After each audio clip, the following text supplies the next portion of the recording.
bienvenidos una vez más a su canal Rosur.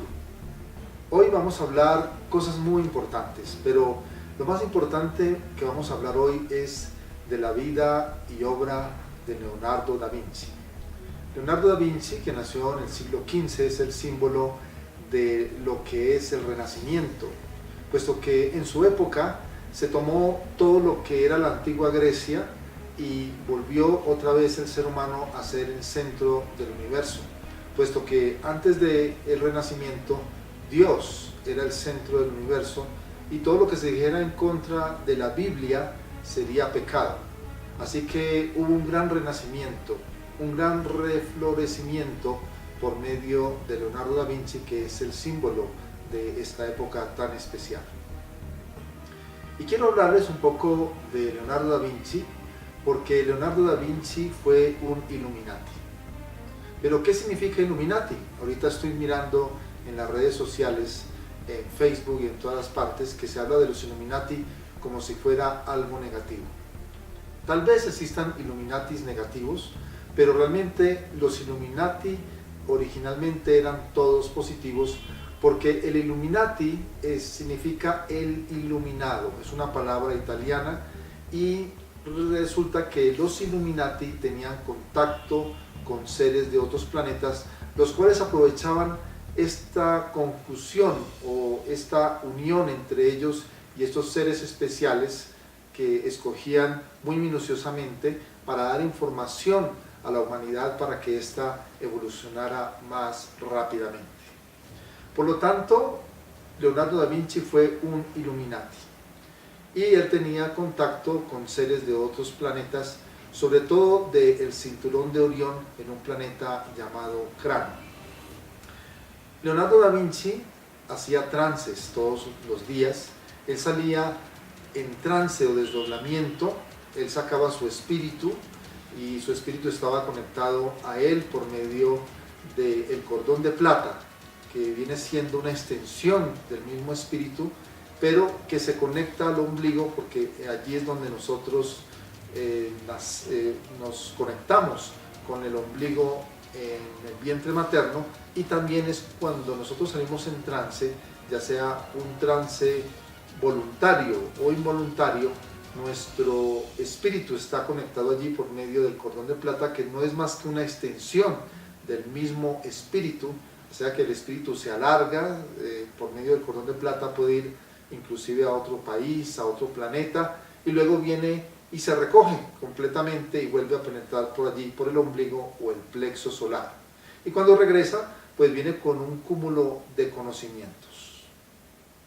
Así pues que Leonardo da Vinci aprendió o practicó muchísimo lo que se llamaban los desdoblamientos, y en esos desdoblamientos, por medio de sus maestros de luz, él veía lo que iba a pasar en el futuro. Por lo tanto, en el siglo XV, donde existían los caballos, los carruajes, donde no existían los carros, donde no existían los aviones, ni ninguna de esas naves que ahorita hay en el espacio hechas por el hombre, como son esas cosas que mandan para investigar, como son los satélites artificiales, etc.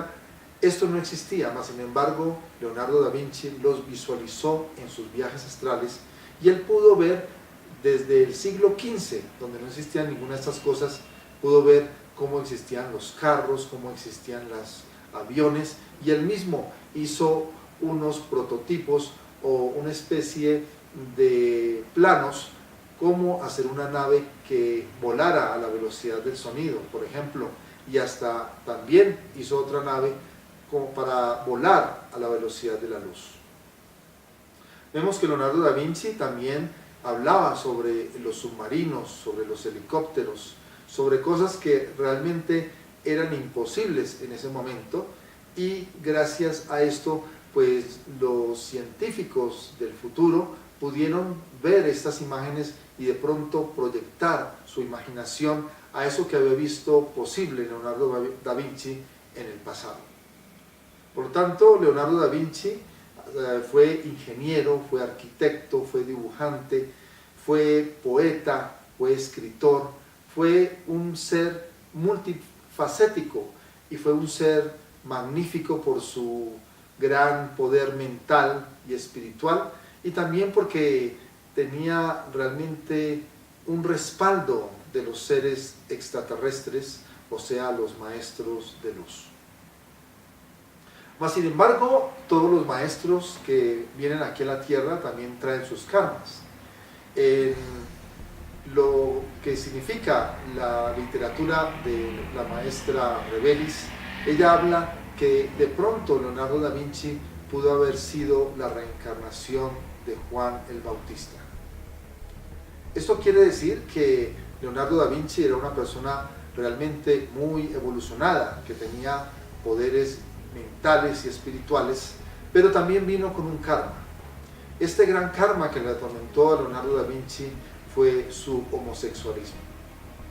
Lamentablemente, pues, o afortunadamente, nació homosexual, porque en esa época los homosexuales eran tratados muy mal y era un delito. Por lo tanto, cuando él estaba joven, tuvo una especie de aventura con un muchacho muy rico, en el cual pues fueron capturados por la policía porque estaban haciendo escándalo. Algo sucedió muy oscuro en los relatos de la vida de Leonardo da Vinci, y fue metido a la cárcel puesto que lo acusaron de ser homosexual. Mas, sin embargo, este muchacho, el cual lo hizo meter a la cárcel, pues tenía muchas influencias en la política y en todas esas cosas, porque su papá era muy poderoso.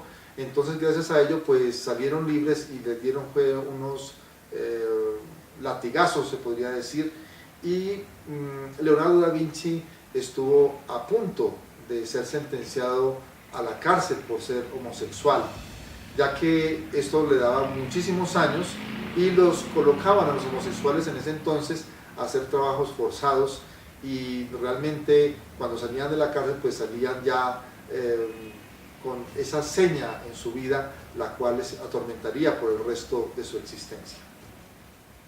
Mas, sin embargo, cuando Leonardo da Vinci pasó este momento tan dramático de su vida, él escribió que si no hay amor, entonces ¿qué hay? Puesto que estuvo muy decepcionado de lo que fue la amistad y se volvió una persona muy introvertida y también muy solitaria. Mas, sin embargo, Leonardo da Vinci cierto día, en sus trances y desdoblamientos, vio a su antigua reencarnación, o sea, la reencarnación anterior a él, y vio que su anterior reencarnación había sido Juan el Bautista. Cuando vio esto, él se emocionó muchísimo y decidió hacer un cuadro en honor a Juan el Bautista, o sea, su reencarnación anterior.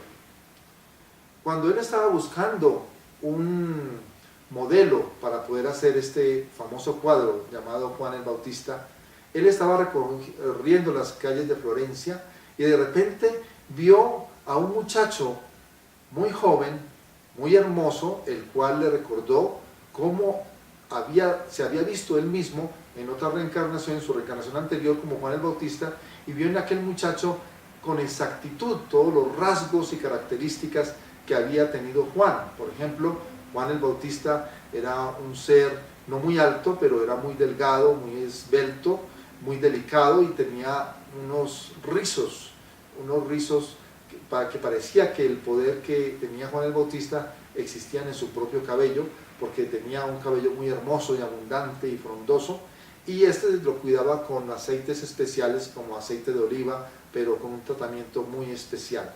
Parecía que el poder de él estaba en su cabellera. Y encontró el prototipo exacto de este joven que encontró en las calles de Florencia. Inmediatamente lo abordó para que le sirviera de modelo para pintar a Juan el Bautista. Efectivamente, este muchacho le sirvió como modelo, y mientras que el mismo Leonardo da Vinci estaba pintando su obra Juan el Bautista, viendo a este muchacho semidesnudo, viendo que se parecía tanto a él mismo, o sea, en su anterior reencarnación, que era Juan el Bautista, pues se sintió enamorado de este muchacho, y era como una especie de narcisismo, porque se estaba enamorando de él mismo, puesto que se parecía a su anterior reencarnación.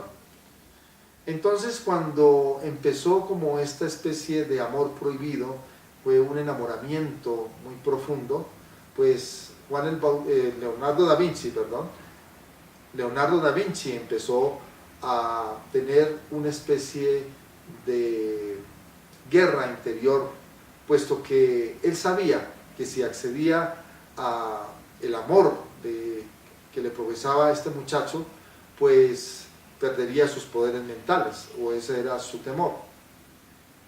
Efectivamente, este muchacho empezó a ganarse el amor y la confianza de Leonardo da Vinci, pero lo que sucedió fue que este muchacho era muy travieso, le robaba a Leonardo da Vinci, le hacía muchas cosas y generalmente pues se iba a los bares a tomar y a hacer muchas cosas que a Leonardo da Vinci no le gustaban y le dio muchos dolores de cabeza.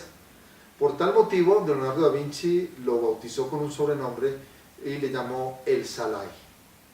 El Salai significa una especie de duende o espíritu travieso, que los griegos le llamaban así, y lo llamó el Salai porque le hacía muchas travesuras, sobre todo le robaba mucho dinero y le hacía pasar muchas vergüenzas.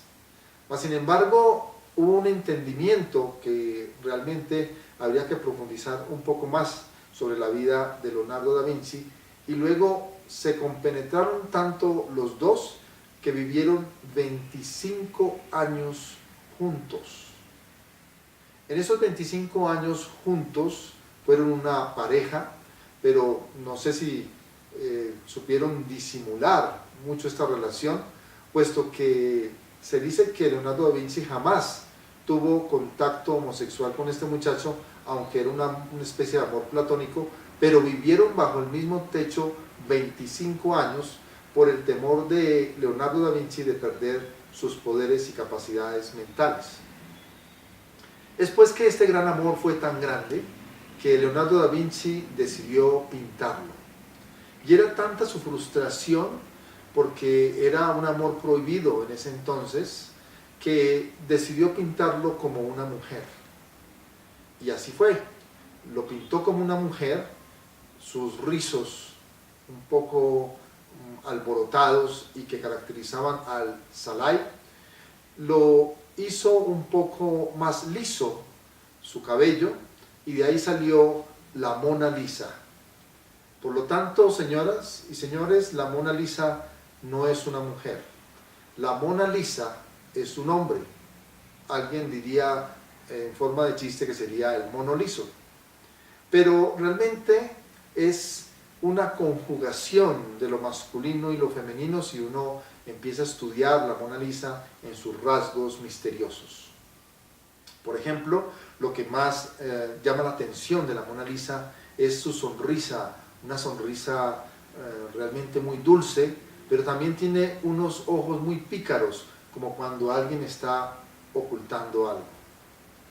Si vemos también el retrato de la Mona Lisa, una mano está tapando la otra como algo oculto, y realmente lo que hace femenina a la Mona Lisa es realmente un tocado que le puso muy sabiamente Leonardo da Vinci como una especie de velo transparente en su frente. Ustedes pueden hacer el ejercicio y de pronto con su dedo o con su mano quitar ese velo, ese pequeño velo que tiene en la frente, y verán ustedes que inmediatamente aparecen los rasgos masculinos de la Mona Lisa. Por lo tanto, la Mona Lisa no era nada más y nada menos que el Salai, el amor de su vida, el amor de Leonardo da Vinci, el cual quiso convertirlo en mujer. Se podría decir que la Mona Lisa, que realmente es un hombre, que es el Salai, se podría decir que fue un retoque o el primer maquillaje de Photoshop, entre comillas, el cual se hizo y el cual se convirtió un hombre en una mujer. Y este cuadro fue el que acompañó a Leonardo da Vinci hasta el final de sus días, puesto que realmente el Salai tuvo un final muy triste, puesto que este fue asesinado porque le gustaba mucho las tabernas, le gustaba mucho las fiestas y la algarabía, y creo que de un momento a otro pues este muchacho murió asesinado.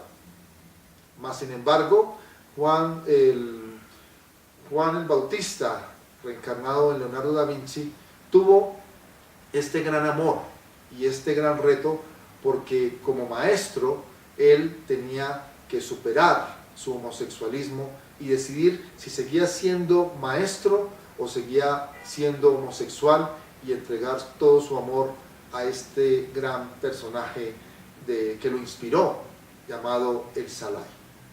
Por lo tanto, el Salai, se conocen muchas pinturas también de él, porque parece ser que el Salai también fue alumno de Leonardo da Vinci y aprendió la técnica que lo hizo famoso.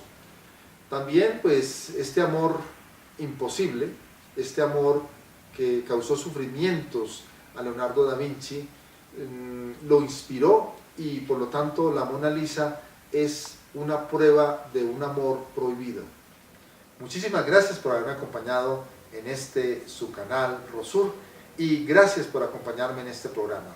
Recuerden de colocar me gusta y también de suscribirse y compartirlo con todas las personas que les guste este tema. Por su atención y por su compañía, muchísimas gracias, y que la luz de los maestros de luz estén con ustedes hoy y siempre. Hasta pronto.